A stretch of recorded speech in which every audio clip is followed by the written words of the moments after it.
What's going on, everyone? Sciz1 here. Welcome back to another episode of our graffiti freight train watching series, a series where we take a look at a lot of the great graffiti, a lot of the great artwork, throw-ups, tags, entire pieces, character work, the whole 9 yards, being displayed on these sort of moving art galleries that are here for anyone who's smart enough to look at them. Really, this is a great source of artistic inspiration, and it really helps you keep tabs on what exactly is going on within the graffiti community and graffiti communities around the continent, really. I'm gonna get right into it while I explain a couple things about the series here. We have some great work here. It's great to see a Bonzo piece, first of all, or Banzo, however he wants to.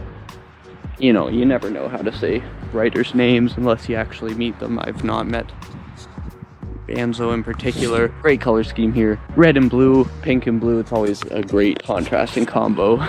Gotta love the SpongeBob character there. I'll be moving down this line of freights. Some of these we've seen before in other episodes, in which case I won't focus on them too much. But one thing I did want to talk about is specifically why it took me a little while extra to bring you guys another episode of this series. This is episode 11 now. The last time we had an episode was 14 videos ago, so it's been a while. Yeah, here's this nice Repus piece, again, one we've seen before, so I'm gonna go over the ones we've seen a little bit faster than I otherwise would. But basically, I've had people saying, Sciz, we want more of the freight watching episodes. People have been DMing me on Instagram, people have been emailing me, leaving comments on every video, and I have responded and said I promise I will bring you more episodes of the freight watching series, and here they are. The behind the scenes stuff that a lot of you guys don't really see. Freighty cat, ha ha ha. That's an interesting one. Clever. Got 2018 there by Voyeur. A lot of the stuff you guys don't really see behind the scenes is why it takes me so long to make a lot of these. New York, 19. Oh, that's Alfredo, okay, yeah. And a lot of it comes down to why you should sort of have respect for different train yards. And I mean that on a few different levels. Number one, the normal yard where I usually do these episodes is one that I know is not an active yard, and I'm not really getting in anyone's way. Got some dope tags by Mason. We got another kale piece here. Sort of benched like a background there, which is nice. That's an awesome little character, by the way, as well. Look at how clean this is, by the way. You know, those are the type of lines you're striving for as a writer, in my opinion, at least. Give you guys a better look at this.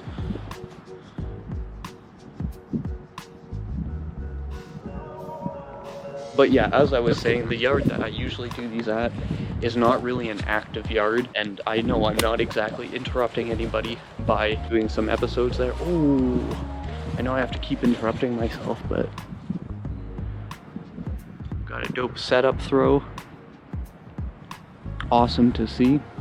You know, it's funny, I would say like 90% of graffiti writers and graffiti artists do 3D on throw-ups going rightward, or the drop shadow going like to the right, whereas setup has done it the other way. There's nothing wrong with either way, it's just like a habitual thing, I think, for most people to. It certainly is for me to put it on the right. But being that that normal yard I'm at isn't too active, I know I'm not interrupting anybody, I know I'm not putting anyone else in danger, so that's the main reason I film there. Unfortunately, they don't bring me too many cars to look at there. It's more of like a storage location rather than like an active, busy hub for freight. This type of stuff is not good. Why would you do this? Come on.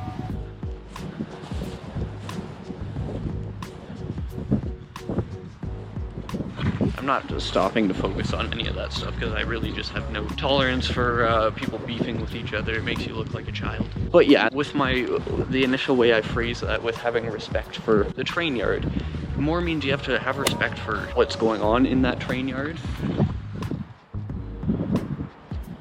Sort of like the serif coming down into an arrow type thing. I mean, it's obviously not done to perfection or anything there, but it's a cool concept. Nice to see 2020. We got Runal. He's appeared on many a freight. Good to see, good to see.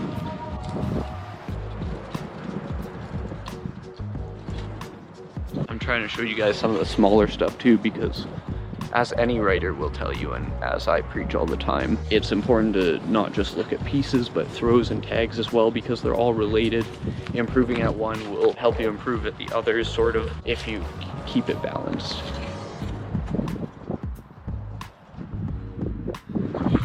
And a lot of people asking for more of these episodes seem to be more hoping to get a good look at a lot of the little monikers and stuff like that on these freights. So I mean, I'm always going to pay attention to all of it.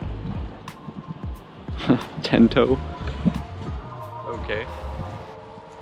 Oh shit. Guys, we got an askew tag here.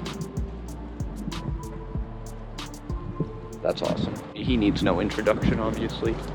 Everyone knows Askew, TMD and MSK crew. But yeah, as I was saying, I'm always happy to show, like, just out of personal appreciation, I would tend to show tags, throws, and pieces, and character work, and the little monikers. So, like, it's not hard for me to sort of be like, yeah, of course I'm going to show all of that stuff. When people ask specifically to see more of the monikers or the tags or that sort of thing. Woohoo! So that's obviously Big Miles. Oh, well, yeah, of course it is. Here he is. Look at how old that is, too. We got a sire tag in there. Crab. Got another Runal piece here. That one hasn't fared too well, it looks like. And this kind of thing, like when you're seeing this piece of paint flap around, oftentimes that's the difference between using like an actual good paint and a not good paint. I'm not saying you should use one or the other. If you're asking my personal opinion, I would say use what you can afford. What I usually do is I use what's cheap, to be perfectly honest. But anyway, I got myself way off topic. I was trying to talk about having respect for the train yard, and what I mean by that is just generally everything you do in that train yard and every bit of attention you attract to yourself in a train yard puts other people at danger who do also use that train yard. So ways you can combat that is don't leave your cans, don't leave empty cans at a train yard. You must clean up the spot. That's like, it feels dumb that I need to say that, but a lot of younger writers who maybe haven't had a lot of mentoring might not know that, but it is a must-do. Number two, if it's a quiet train yard, don't be making all kinds of noise or anything like that either. Like, it's just because once people are aware, they stay aware that there's graff happening there. Flannel gang.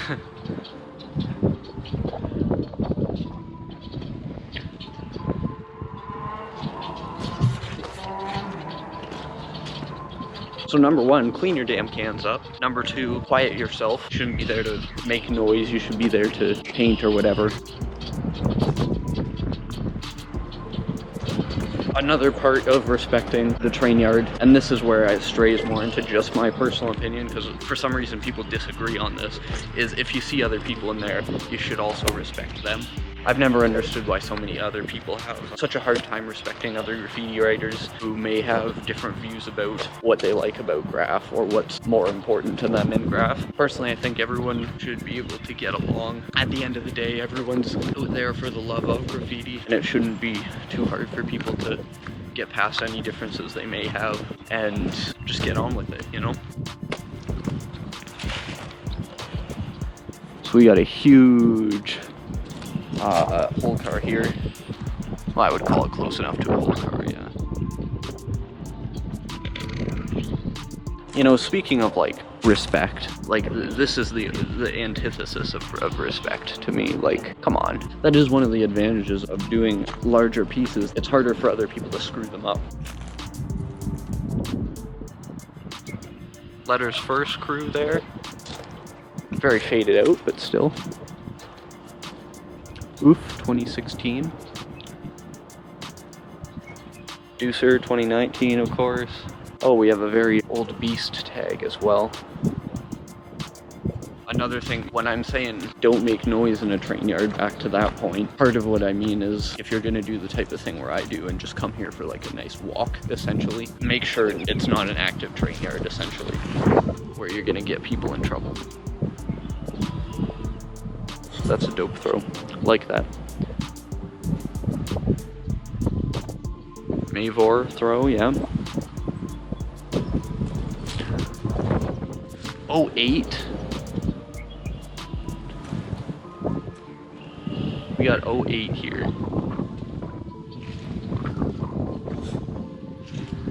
A mage piece from 08. Guys, that's like a 13-year-old piece, you know? And that's another thing, like, show a bit of respect for people's pieces. I guess that's a mayor tag, so I'm assuming that was a mayor throw up as well, not Mavor. Oops. But anyway, we're at the end of the line here. I will be going to the other side to film what I can of these as well in a separate episode. If it's out, that'll be the first thing linked on the end screen of this video. If not, it'll be out soon, and maybe subscribe to see it. Our graffiti freight watching series is just one of many series we do on the channel. If you found it interesting, informative, check out some of the other series. We've got, for the most part, a great graffiti community here on the channel. I'll leave a link as well to the playlist of the first 10 episodes of this graffiti freight train watching series. Some are more piece focused, some are like very heavily focused on the pieces, some are very heavily focused on the monikers and tags and all that. So be sure to check those out. If you did enjoy this, you'll definitely enjoy all the other episodes. So until my next one, peace.